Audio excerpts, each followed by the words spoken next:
Fala galerinha do canal, beleza? Hoje eu estou trazendo aqui o segundo vídeo da nossa playlist de eletricidade básica, onde eu vou estar trazendo para vocês um vídeo completo sobre estrutura atômica. Agora que a gente já estudou as partículas elétricas e as cargas elétricas, vamos ver quais são os efeitos disso, o que é um átomo, que é a estrutura elementar da matéria e como que isso se aplica para as próximas grandezas elétricas que a gente vai estar estudando. Tensão, corrente e resistência. Bora pro vídeo!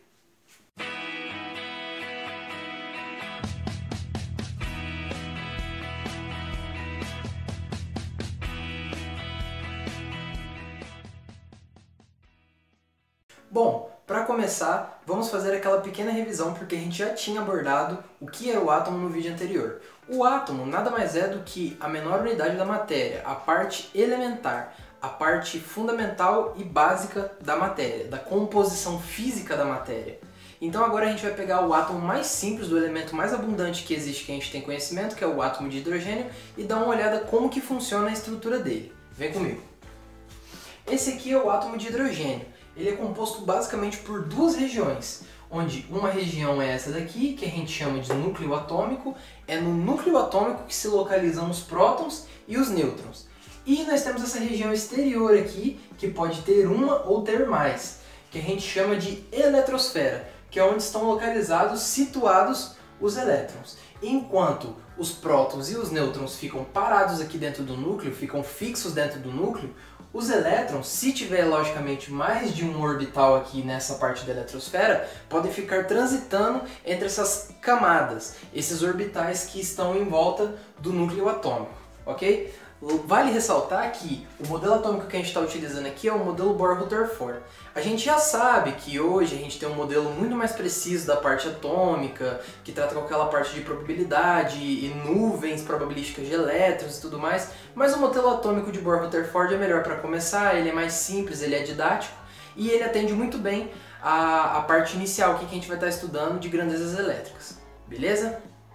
Agora vamos tratar de algumas características aí do átomo, dos átomos em geral, ok? Para começar, vamos falar um pouco sobre a questão de elétrons por camada. Essas camadas, como eu disse no átomo anterior, que era o átomo de hidrogênio, que era o mais simples, ele poderia ter mais camadas, poderia ter mais orbitais aqui ao longo do núcleo, correto? Por exemplo, esse aqui é um átomo de cobre, entendeu? E eu representei aqui, ao invés de uma, representei 4 camadas. Entendeu? O átomo de cobre ele tem 29 prótons e 29 elétrons. Como ele tem o mesmo número de prótons e elétrons, ele é considerado um átomo estável, ok? E quantos elétrons eu posso colocar em cada uma das camadas do meu átomo? Existe alguma coisa, alguma quantificação desse número? Existe. Eu digo que o número de elétrons por camada é 2 vezes o número da camada ao quadrado. Por exemplo, para o átomo de cobre, vamos começar. Eu estou utilizando aqui 4 camadas, né? Vamos fazer o passo a passo aqui para cada camada e calcular quantos elétrons caberia em cada uma dessas 4 camadas. Então, para a primeira camada, 2 vezes a primeira camada, que é 1, elevado ao quadrado. 2 vezes 1 ao quadrado é 2. Então, na primeira camada do átomo ali, cabe 2 elétrons. E assim sucessivamente. Então, para a segunda camada, 2 vezes 2 ao quadrado. Na segunda camada já cabem 8 elétrons. Na terceira camada já cabem 18 elétrons, assim como na quarta camada cabem 32 elétrons. Mas quando a gente vai analisar o átomo de cobre, que é o átomo mais utilizado aí para transmissão de energia, é utilizado em circuitos elétricos, porque ele é bem abundante e é barato, quando a gente vai analisar, a gente descobre que embora ele tenha lá os 29 prótons e elétrons, ele seja um átomo estável, a distribuição dele não é tão equivalente desse jeito. Aqui eu não pude representar tudo porque são muitos elétrons, né? E muitos prótons também. Aqui eu tenho 29 prótons dentro desse núcleo. Aqui na minha primeira camada eu teria 2 elétrons. Na minha segunda camada aqui eu já teria 8 elétrons. Na terceira camada eu teria 18 elétrons. E na minha quarta camada, isso falando do elemento específico, a quarta camada pode suportar 32 elétrons, como a gente fez o cálculo ali. Porém, o átomo de cobre só tem 1. E repare que conforme eu vou colocando, eu tenho um elétron em uma camada mais longe do núcleo, exterior ao núcleo, vocês percebem que pelaquela lei de Coulomb e pela parte da atração de cargas opostas, você percebe que mesmo que esse núcleo positivo, cheio de prótons, esteja atraindo esse elétron para cá, esse elétron está fracamente ligado ao núcleo? Porque a distância entre esse próton aqui e esse elétron aqui é muito grande?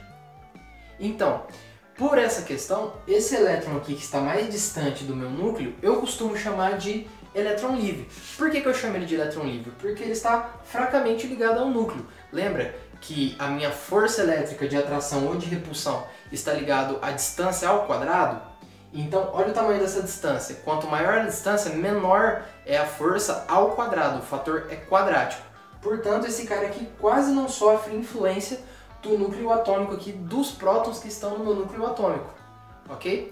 Então, imagine, se eu colocar, por exemplo, conseguir aproximar aqui um próton externo, é bem possível que eu consiga mover esse elétron daqui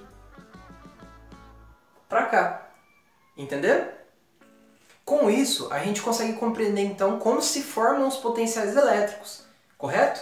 Então a gente tem aqui aquele conjunto daquele mesmo átomo de cobre que a gente estava analisando anteriormente, e a gente tem aqui aquele elétron que estava lá na sua quarta camada sozinho, né?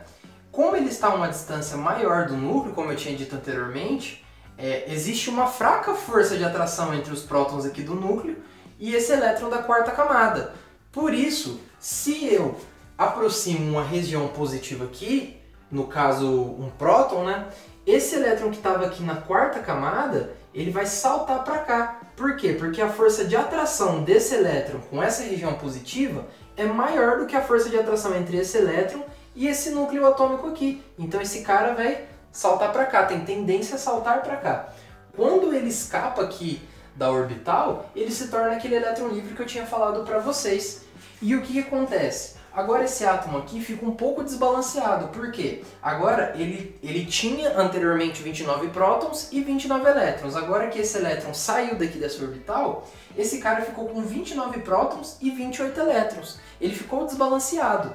Por quê? Tem mais prótons do que elétrons. Se ele tem mais prótons do que elétrons, esse conjunto atômico aqui fica com o comportamento predominantemente positivo. Então aqui se forma aquela primeira noção, aquela ideia de potencial. Então esse cara aqui fica conhecido como potencial positivo, porque ele tem predominantemente um comportamento positivo por ter mais prótons. Da mesma maneira, se eu tiver uma região que recebeu um elétron e agora ficou desbalanceada, agora ela tem mais elétrons do que prótons, a gente vai formar ali o oposto, vai formar ali um potencial negativo, correto? É assim que a gente consegue formar os potenciais quando há esse desbalanceamento, quando a gente tem mais prótons do que elétrons em um átomo, ou mais elétrons do que prótons em um átomo. Então é isso, pessoal. E se você gostou desse vídeo, não se esqueça de se inscrever no canal para ter acesso a todas as próximas aulas e deixe o seu gostei. Não se esqueça de compartilhar esse vídeo nas suas redes sociais e com seus amigos mais próximos. Obrigado, até a próxima.